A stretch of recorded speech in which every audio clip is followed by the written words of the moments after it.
Hello, today I'm going to talk to you about discourses of diversity and the erasure of queer identities. This is based on a project in universities in Hong Kong.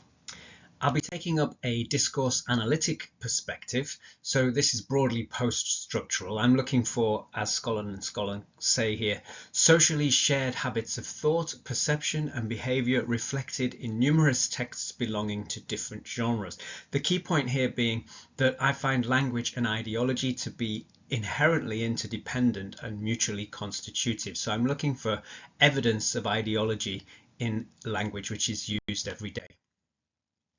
The analytic approach I've taken up in more detail then in this 3-year government-funded linguistic ethnographic project is to look at a variety of texts for ideological traces that reflect universities' positions on DEI. I'm looking also at the broader cultural, political and legal context of Hong Kong that the institution operates within. But broadly, I'm trying to trace levels of queer friendliness. So that's the extent to which members of sexual minority groups are represented, recognised and supported in various online and printed sources. I'm also paying attention to broader questions of culture. So how do these Western sourced DEI models fit in other cultural contexts? Does it always work to deal with diversity in the same way in Hong Kong as it does perhaps in somewhere like the USA? So I'm asking how queer-friendly universities are, what does diversity include and exclude, what are the key ideological influences that are relevant here, and perhaps also how do queer individuals and other people rework these discourses for their benefit. So one thing that's quite striking about Hong Kong for me is the messaging that you see a lot in public, the branding as Asia's world city, and this taken for granted idea that Hong Kong is a very cosmopolitan place. There's a lot of this around. I've just taken a few of my photos here to show you what I mean. So this idea of Hong Kong as cosmopolitan seems to be everywhere and taken for granted in everyday conversations too. But that's interesting when we consider ideas of diversity. At the same time, we've got some very conservative voices in Hong Kong. This is a leading legislator who is very well known and very prominent in public media, who considers the legalization of same-sex marriage in Hong Kong to be leading to the acceptance of bestiality and incest. And he thinks that if a certain court decision was made to give benefits to certain gay people, it would lead to chaos in society, and that people should not let gays sideline natural people. So I'm putting this in contrast to the previous slide, these claims of cosmopolitanism. We still have very strong traditional voices in Hong Kong too, and I don't think that this legislator is alone in having these kind of thoughts. So it's complex, and I don't have a lot of time to talk about this in this particular presentation, but if you are interested, there's more background in Hong Kong on my YouTube channel, which you can see here. So moving back to the project in question, here's an example of the kind of web page I came across when I was looking for language on diversity. And I'm not going to read this out to you. I'm sure you've all seen many things like this before. It's the classic language of a mission statement or a diversity statement. We're seeing a lot of positive language. We're seeing a lot of framing the university as open, tolerant and progressive. I'll talk about specific examples as we go forward, but this is just a general impression. So diversity is something that most universities seem to claim, and so is internationalization. This statement here that our global connections and impact in a borderless world, very sort of emotive and romanticized idea that we see in lots of universities around the world. Whether or not it's true really depends on the case. But of course, the language of internationalization and diversity is everywhere in modern universities. So here's another example of a page here where we see that we're highlighting many different cultural and educational backgrounds working together, embracing and valuing difference, and a mindset of diversity that promotes inclusiveness, collegiality and respect. So this is the language of modern forward-looking universities claiming diversity. And of course, this tends to go hand in hand with the kind of cosmopolitanist discourse that we see in Asia's world city and in representations of Hong Kong as being a global interconnected place. So this university is dedicated to fostering an ever-growing global knowledge network. And it's a world-class university, so all of these connections with the rest of the world, and diversity being very much linked to this. These things tend to come together in the rhetoric of universities. So looking at this in terms of linguistics, what we might see here are strategically deployable shifters. We're looking at well, I'm taking this from a study that considered US and UK corpora, but it's very much applicable here. We're seeing these strategically deployable shifters, which are defined here as semantically imprecise lexical items which have no fixed denotation. Excellence, diversity, respect, equality, similar to the ones I was just listing on the previous slide. And as Sauntson and Morrish say in the final point here, it is precisely because the merit of these items is beyond criticism that they're rarely the sites of over struggle in the academy. So this taken for granted nature of the connotations and meaning of these terms means that they get lost and they're not the site of contention and fighting. So real power here in these strategically deployable shifters to background certain issues. And if we go further with this, we can also see that, I'll read this quote here, in the deeply corporatized university of the 21st century, diversity accompanies excellence, transferable skills, and accountability as markers communicating that we are competitive players. So this is very much business discourse, marketing discourse, where universities obviously in recent years become more and more market-based business models, all about selling products and satisfied customers. So we see diversity coming as part of this as what Morrish and O Mara call a marketable signifier, or in a more critical view from Slaughter and Leslie, another brick in the edifice of academic capitalism. So all of this is very much linked with capitalist ways of seeing education and of seeing universities, promotion, selling, as opposed to valuable education and real diversity. And interestingly also, another key point from Morrish and O Mara is that universities don't see it as part of their mission to enable students or employees to realize difference. They're more concerned with auditing a visible pre-existing difference. So counting is great and talking about how diverse you are is great, but when it comes to actually encouraging people to do it and giving them the tools to do it, there's something really lacking. And of course, this research was also from the UK, so Hong Kong's not the only place where these things are going on. So here's another excerpt from a website of the university in question, and it's saying that it takes pride in diversity and varying backgrounds, regardless of your ethnic, racial background, gender, or religious affiliation. And of course, you might be missing something here in that yellow highlight if you're coming from the same perspective as me, which is queerness, gender here being considered as binary, as we see in lots of the other data, religion being included and race and ethnicity being included, but queerness, sexuality is missing. I'll also talk about these targeted initiatives and inclusive programs that they claim a little bit later as well.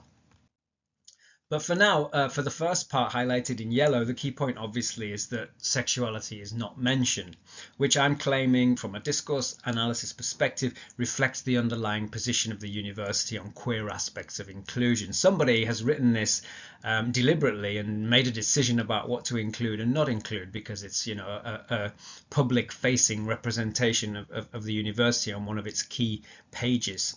But this is part of a consistent pattern that I identified in a discourse analysis of many web pages, official documents, and other university materials. That is an absence or perhaps an erasure of queer identities.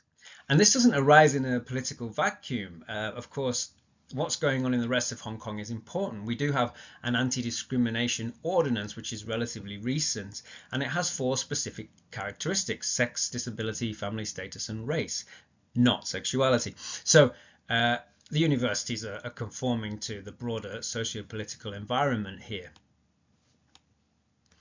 But of course, the absence of sexuality from the perspective of many people who consider themselves modern and cosmopolitan is significant.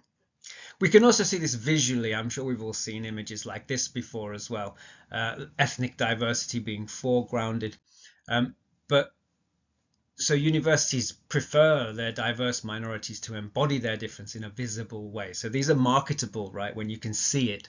When it comes to queers, though, it's less difficult it's less easy to represent visually, whether or not the university would choose to do so.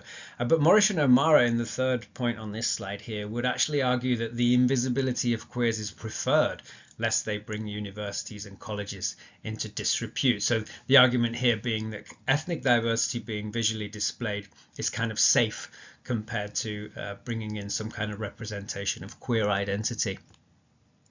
So again, related to these discourses where we see the language and semiotics in this case, visuals revealing the underlying ideological positions of the universities and of society, perhaps in general. Also, this idea of targeted initiatives and inclusive programs that I talked about, this is claimed by the university that they have these, but they were very difficult to find actually in our extensive university-wide 3-year project. We actually found that topics related to sexual minorities were almost completely absent in educational content, except sometimes when an individual teacher would bring them in voluntarily as a sub-focus on their course. We also carried out interviews with staff in leadership roles, with diversity leads and counselling leads, and queer issues were very clearly far from being their priority, and there was lots of this kind of vacuous rhetoric that we've already seen on the previous slides used to deflect attention from the fact that this was a key concern for some students and staff. So these targeted initiatives and inclusive programs really, as far as we could see, weren't really there. I'm going to shift over to think more about this idea of queer-friendly campuses now, because we've got this idea of safe spaces that we hear quite commonly around the world, and this being encouraged, a safe space for people to go. And we don't see much of that in Hong Kong either. And there's two sort of ways of measuring friendly campuses that I found. I didn't find any designed for Asian contexts, but there's one from the UK and one for the USA, which you'll see on this slide. The kind of things which are used to gauge queer friendliness are student groups, events, websites, policies, but also resource centres, spaces, alumni group, transgender sensitive facilities, all of those kind of things. Most of which is very much distinctly lacking in Hong Kong, despite its claims to being Asia's world city and despite its university's claims as global leaders in university rankings to be diverse, forward-looking and modern. But then, of course, there are important questions also, particularly as a white British person working and living in Hong Kong, always thinking about how East and West interact, particularly in a city like Hong Kong with its colonial history and its global reach. How well do Western sourced models of anything fit in other cultural contexts? And here, how well do Western sourced models of DEI fit in Hong Kong? Not a simple question, and not one that I have time to go into in detail here, but it is of course something I'm thinking about. And this reminds me of previous research I've done around reticence around sexual identity. This was based in mainland China, but to some extent transferable to Hong Kong. The idea that people are less likely to be public about their queer identity and that sex is less talked about perhaps in Asian societies, and perhaps that's significant in terms of how visible queer identities are or should be in Hong Kong universities. And I've put this quote here: "The bird that flies first gets shot," which is one of these sort of classic phrases from Chinese history that basically reflects this idea that we should be conformist and we shouldn't stand out. To what extent that matters today and still reflects an aspect of cultural reality is of course open for debate. But I also think it's interesting to think here about ideas of Hong Kong, which I've come across a lot living and working here, as a pragmatic place where it's very much outcomes based. People often say Hong Kong is a very busy city. We don't have time for messing around with fluffy things. Just get to the point, get things done. And of course, Hong Kong's not the only place with that kind of image. You might see similar things in New York, in Paris, in London, in big cities around the world. But it does seem to be quite prominent here when people talk about Hong Kong and their Hong Kong identity. And this comes hand in hand with very direct and short modes of communication that you might come across in day-to-day life, to the extent which many visitors and people from other countries find Hong Kong quite rude. But this could also be seen, as it is by many Hong Kongers, as part of this pragmatic, outcomes-based, no-nonsense way of dealing with life. Perhaps that has some implications when it comes to how much we talk about things like sexuality and how much it fits to have the standard DEI models transferred to Hong Kong. Of course, coming from the perspective of queer people, we probably think that identity is really important anyway and valuable of people's time, regardless of how busy they are. The final one here is this lion rock spirit, which I find fascinating, is this geographical feature in Hong Kong, which is often taken as a representation of the city, and drawing from a soap opera in the 80s, this idea of Hong Kong families being tough and getting on with life and not messing around with things and suffering and struggling and succeeding in the face of adversity, which also reminds me of things like the posters from wartime UK, when we have this kind of keep calm and carry on idea. So these kind of ideas about a place and the people from it sort of diffuse into society and have important implications in terms of how people think about themselves and how they think about the importance of taking people's time to talk about something other than something pragmatic, useful, and directly on the table in any kind of sense. It's also important to mention that the university I've been talking about today does have a student society. So shifting back to the university context now. This is a small university-affiliated queer society, and it's significant that this is the only one of its kind in the city. There are other organisations that go across the city, but not anything which is affiliated with the university and supported by it. So it's a positive thing to some extent. But one thing I found through extended engagement with this group was that its inception and maintenance depended very much on the efforts of certain highly motivated students who sacrificed precious study time to do so.